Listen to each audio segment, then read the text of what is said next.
Our next honoree is Isabel Ortiz, Garden Grove High School. Yeah. How are you? Good, and you? Good. All right, Isabel. So I got to tell you, I read a lot of these things, and Isabel Ortiz is someone that all of you in this room need to meet. And she's very, very impressive. Thank you. Yes. You read her resume, and on the one hand, it makes you smile and laugh in a good way. And on the other, you think, man, this is one of the most ambitious young ladies and bold that you may ever meet. So here you go. Let's see if you agree with me. Top 1% of her class, 14 total AP classes, triathlete in 3 sports. Watch for the third: cross country, track and field, and girls wrestling. That's right, girls wrestling. So at school, she was involved with mock trial and various of other things. She's really smart. Now, interesting, you might ask. Well, here you go. Her hobbies include painting. This is from her bio, by the way. I didn't make any of these up. Painting, drawing, writing, singing, dancing, acting, crocheting, sewing, and cross stitch, because everyone does that.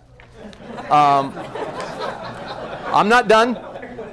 Reading, learning, and puzzles. It's a lot of hobbies. How do you have time for all those? I make time. You guys, that's a common answer here.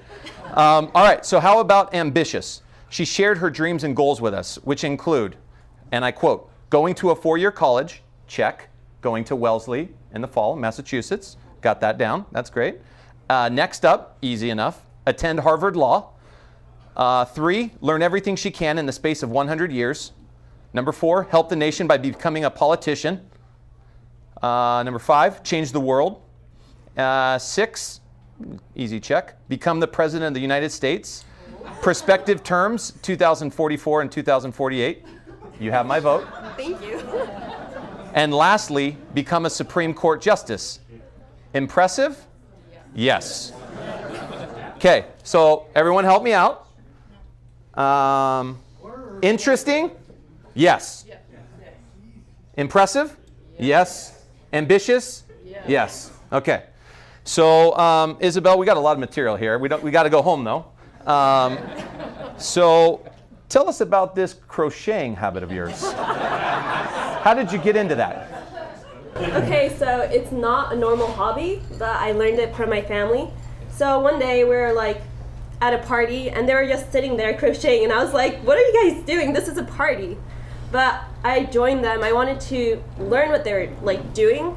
Like they were making masterpieces out of string, and I was like, that is not possible. And then I started learning and I started creating my own masterpieces. I don't have like all the time in the world to better my crocheting, but I do want to make blankets and like just make things I like. Yeah. Maybe a mermaid blanket. Okay. Maybe. I like that. I like that.